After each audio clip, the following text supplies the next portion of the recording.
Անվարձահատույց դոնոր լինելը պատասխանատվություն է։ Այս գաղափարը Սիրեկան Մաքթաղյանը իր դստերը վաղ տարիքից է սերմանում։ Որոշել է ամեն տարի կատարել իր սոցիալական պարտքը, գալ ու նվիրաբերել արյուն, ինչ-որ մեկին նոր կյանք տալով։ Ամենակարևորը այն է, որ մարդկանց փորձում ես օգնես,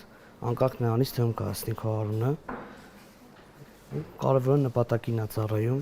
Արյունատվությունից հետո հաճախ ստիպված է լինում բացատրել շրջապատի մարդկանց, ինչու է ձեռքը կապած։ Կարճ ասում է, մարդասիրական քայլ եմ արել։ Հարցնում են, ինչ ա եղել, խնդիր չկա այդտեղ։ Ասում եմ, չէ, գնացել եմ արյուն եմ տվել։ Ու հարցնում են,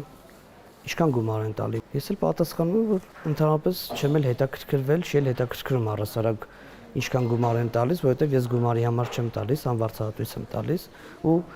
ցանկալի կլինի, որ շատերը ու գրեթե բոլորը, եթե բոլորը գան այդպես անվարձահատույց փորձեն արյունը տալ, շատ ավելի լավ կլինի։ Առանց ստուգված, մշակված արյան պաշարի հնարավոր չի լինի օգնել ծանր հիվանդություն ունեցող դժբախտ պատահարից տուժած մարդկանց, իսկ երբեմն կյանքը կարող է փրկվել րոպեների ընթացքում։ Պարբերաբար լուսաբանել եւ խոսել արյան պաշարների կարիքի եւ կամավոր դոնորության մասին, բայց երբեք չլինել արյան դոնոր արդար չէ։ Ուստի այսօր մեծ սիրով եւ պատասխանատվությամբ պատրաստ եմ նվիրաբերել արյուն, վստահ լինելով, որ այն կյանքեր կփրկի։ Իդեպ մեր օրգանիզմը արտադրում է այնքան ռեսուրս, ինչքան որ իրեն անհրաժեշտ է, այսինքն որքան արյուն ենք կորցնում, այնքան օրգանիզմը արտադրում է։ Երբ որ մենք որոշակի քանակով արյուն ենք կորցնում, երբ որ օրգանիզմից դուրս է գալիս որոշ քանակի արյուն, սկսում են նոր բջիջների արտադրման process-ը, եւ այդ process-ը բավականին արագ է տեղի ունենում։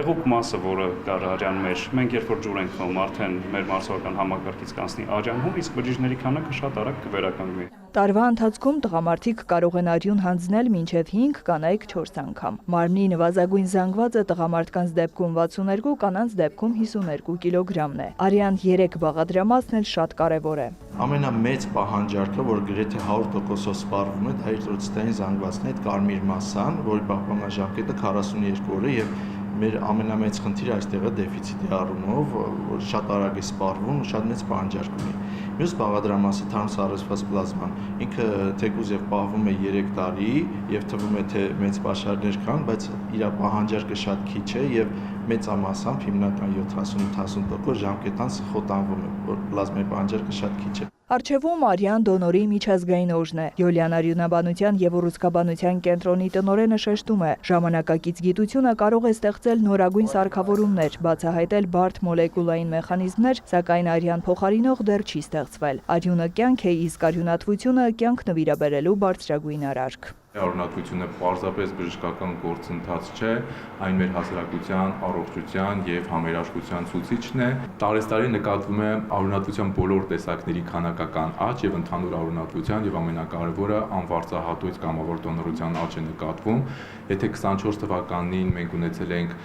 2000 անվարձահատույց դոնոր, որը մինչ այդ եղած ամենաբարձր ցուցանիշն է եղել Հայաստանի Հանրապետությունում, ապա 25 թվականին անվարձահատույց դոնորությունը դարձել է 3000։ Այս տարի արդեն նախորդ տարվա այս ժամանակահատվածի ցուցանիշից ավելի բարձր ցուցանիշ ունենք եւ հուսով ենք, որ տարեվերջին նոր ռեկորդ կսահմանենք։ Քաղաքացիական բարձր գիտակցությամբ արյուն հանձնեց նաեւ մեր օպերատորը, տեսախցիկը մի քանի րոպեով վստահելով ինձ։ Նարեկ Ոսկանյան, Արտակ Գևորգյան, լուրեր։